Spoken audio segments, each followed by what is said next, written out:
Whenever I see girls and boys selling lanterns on the streets.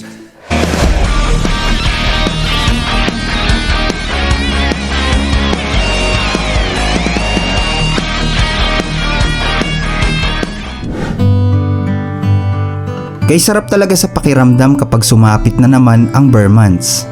Ito kasi ang hudyat na nalalapit ang Kapaskuhan at di naman natin maikakaila na sa buong taon ay ito ang pinaka-inaasam-asam nating panahon na dumating.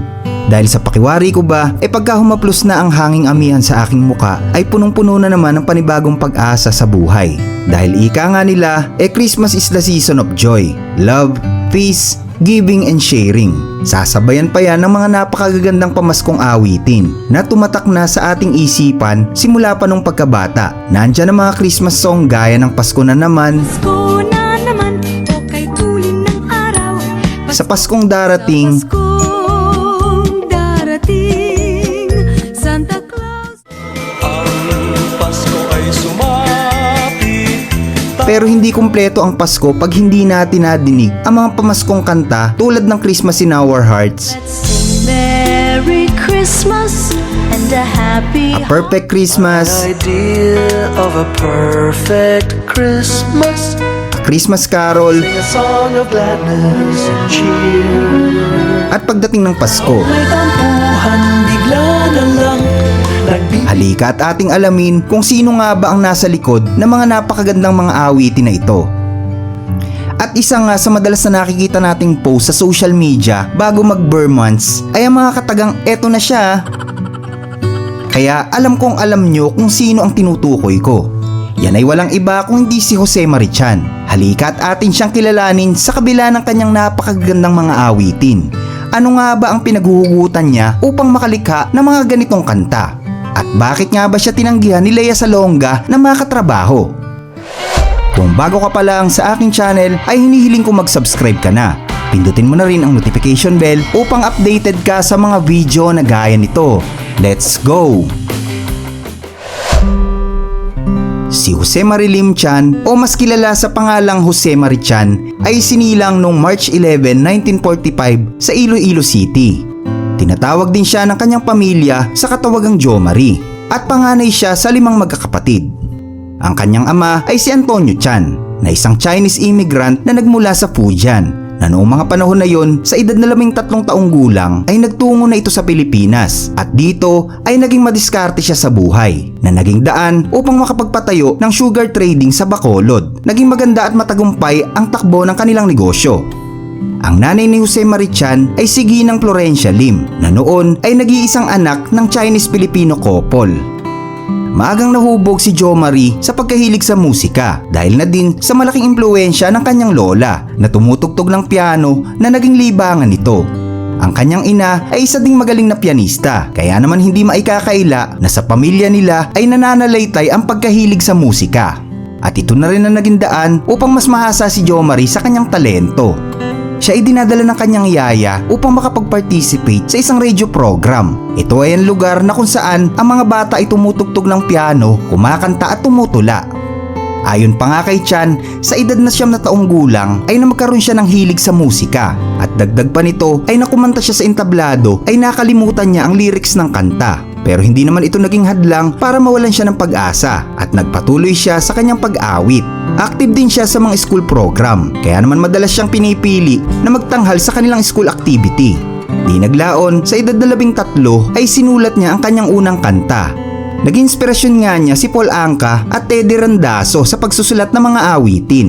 Sinusuportahan siya ng kanyang ama sa pagsali sa mga children hour. Subalit hindi naging madali sa kanyang tatay na siya ay maging isang manunulat dahil nangangamba ito na baka hindi maging matagumpay dahil sa kanyang Chinese family background. Kaya naman hinikayat na lang nila si Chan na gawing libangan ng musika at mag-focus na lang sa kanilang negosyo. Dahil dito ay nag-aral ng mabuti si Jo Marie. Pumasok siya sa Ateneo de Manila na kung saan ay nakilala niya ang kapwa musikero na si Ramon Jacinto o si RJ na mas nakilala natin ngayon dahil sa kanyang mga ibinebenta na naggagandahan at dekalidad na gitara. Ipinagpatuloy ni Chan ang kanyang hilig sa musika. Naging aktibo siya sa mga performing arts at dito ay nagbuo pa siya ng kanyang combo. Taong 1965 ay nang mapansin ni Petrova ang kanyang talento sa pagkanta na noon ay isang producer ng isang programa sa TV. Kaya naman hindi na nagdalawang isip na kausapin at ipagpaalam si Jose Marichan na mag-guest sa isang TV program na tinatawag na 19 Years. Pero nag-alangan naman ang kanyang mga magulang na payagan ito dahil noong mga panahon na yon ay nag-aaral pa siya sa kolehiyo at hinihikayat si Chan ng kanyang ama na maging isang negosyante. Pero sa huli ay napapayag niya din ito. At dito na unti-unting umusbong at nakilala si Jose Marichan sa buong Pilipinas. Una na nga siyang naimbitahan ni Pilita Corrales bilang guest sa kanyang programa na An Evening with Pilita noong 1965 at nasundan pa ito noong 1966 nang maging host at maging mga awit ng isang noontime variety show sa telebisyon na tinatawag nga na 19 Years ng ABS-CBN na ipinapalabas tuwing weekdays. Taong 1967 ay nang inirelease naman ang kanyang unang single na Afterglow. Hindi naman naging hadlang sa kanyang pag-aaral ang kanyang karera sa musika. Kaya noong taong 1967 ay nagtapos siya ng Bachelor of Arts degree in Economics. Dahil sa galing na kanyang ipinamalas ay sunod-sunod na ang kanyang proyekto. Kaya noong 1969 ay nai-release ang kanyang unang long-playing album na pinamagatang Deep in My Heart. Taong 1973 ay naging representative siya ng Pilipinas sa World Popular Song Festival sa Tokyo, na kung saan ang kanyang kantang Can We Stop and Talk a While ay pumasok sa final entries.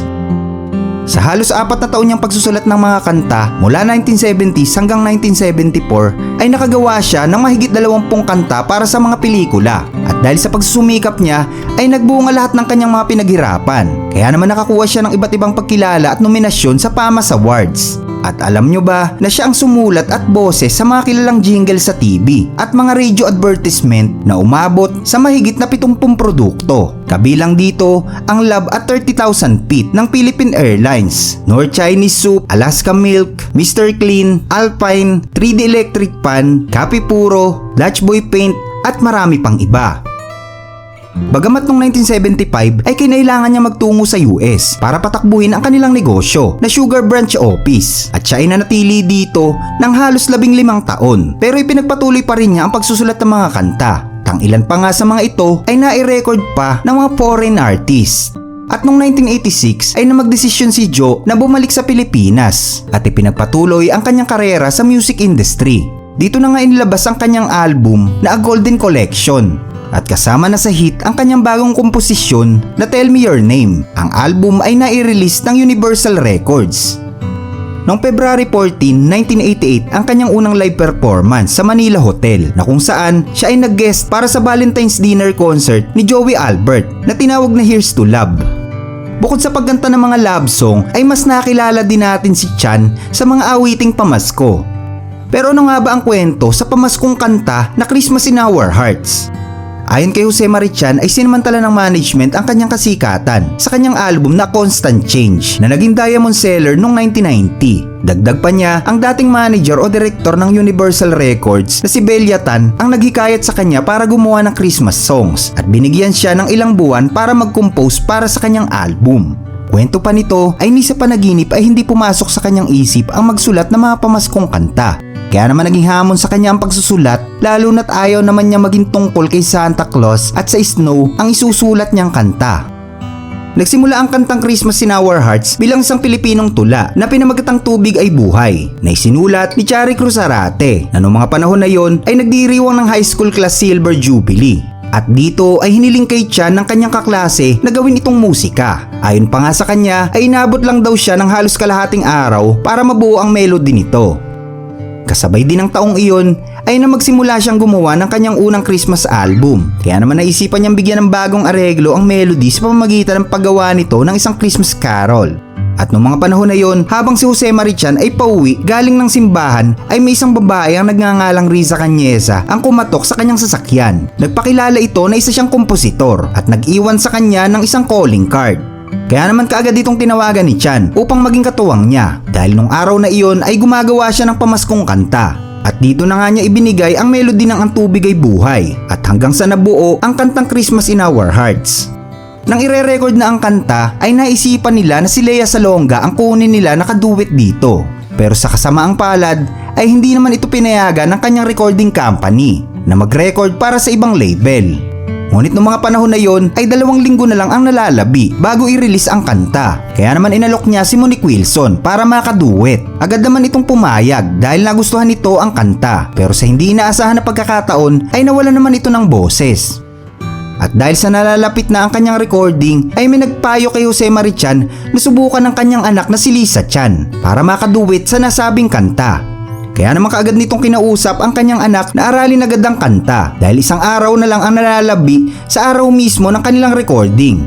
At hindi naman siya nabigo sa kanyang desisyon at naging successful ang naging resulta. Mabilis na sumikat ang awiting ito at humakot ng parangal.